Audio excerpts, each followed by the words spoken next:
ఐపీఎల్‌లో భాగంగా ఈరోజు మరో ఎక్సైటింగ్ మ్యాచ్ జరగబోతుంది. ఆర్సీబీ తమ హోమ్ గ్రౌండ్‌లో గుజరాత్‌తో ఆడబోతున్నారు. ఈ సీజన్‌లో ఆర్సీబీకి ఇది హోమ్ గ్రౌండ్‌లో ఫస్ట్ మ్యాచ్. ఆర్సీబీ వరుసగా 2 మ్యాచ్ల్లో విజయాలు సాధించి ఊపు మీదున్నారు. గుజరాత్ మొదటి మ్యాచ్లో ఓడినా సెకండ్ మ్యాచ్లో ముంబై ఇండియన్స్ మీద గెలిచి ఆత్మవిశ్వాసంతో ఉంది. సో ఈ మ్యాచ్లో పోటీ చాలా ఇంట్రెస్టింగ్‌గా ఉండబోతుంది. అయితే ఆర్సీబీ గుజరాత్‌తో పోలిస్తే చాలా బెటర్‌గా ఉంది. అండ్ హోమ్ గ్రౌండ్‌లో ఆడడం ఆర్సీబీకి మరొక అడ్వాంటేజ్. అయితే ఆర్సీబీ గుజరాత్ ఓవరాల్‌గా ఐపీఎల్‌లో 5 సార్లు తలపడగా 3 మ్యాచ్ల్లో ఆర్సీబీ, 2 మ్యాచ్ల్లో గుజరాత్ గెలిచింది. సో ఓవరాల్‌గా ఆర్సీబీకి జీటీ మీద మంచి రికార్డు ఉంది. గుజరాత్ గెలవాలంటే చాలా శ్రమించాలి. ఇక పిచ్ పరంగా చూసుకుంటే ఈ గ్రౌండ్ మంచి బ్యాటింగ్ ట్రాక్ కలిగి ఉంటుంది.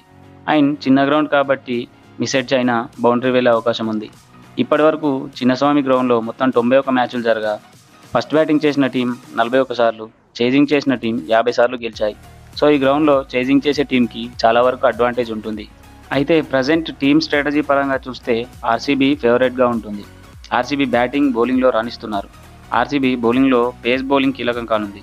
హ్యాజిల్వుడ్, భువనేశ్వర్ కుమార్, యశ్ దయాల్ రూపంలో మంచి పేస్ అటాక్ వారికి ఉంది. ఆర్సీబీ స్పిన్నర్స్ కూడా మంచి ఫామ్లో ఉన్నారు. ఇక బ్యాటింగ్ పరంగా చూసినా వారి టీం చాలా బలంగా ఉంది. ఓపెనర్స్ మంచి ఫామ్లో ఉన్నారు.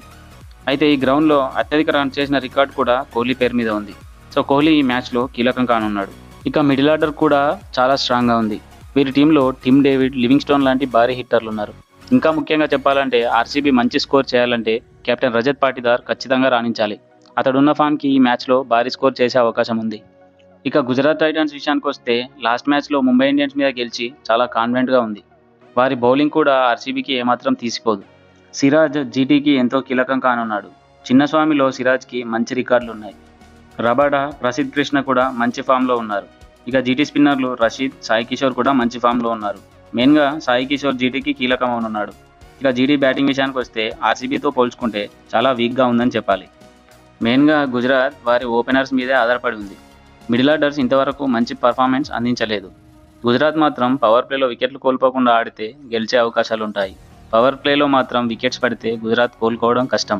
ఇక టీం విషయానికి వస్తే లాస్ట్ మ్యాచ్లో ఆడిన టీంతోనే ఆడే అవకాశం ఉంది. ఈ మ్యాచ్లో ఏ టీం గెలుస్తుందో కామెంట్ రూపంలో తెలియజేయండి. అలాగే మన ఛానల్ని లైక్ చేసి షేర్ చేయండి. ఇలాంటి మరిన్ని ఐపీఎల్ అప్డేట్స్ కోసం మన ఛానల్ని సబ్స్క్రైబ్ చేసుకోండి. Thank you for watching.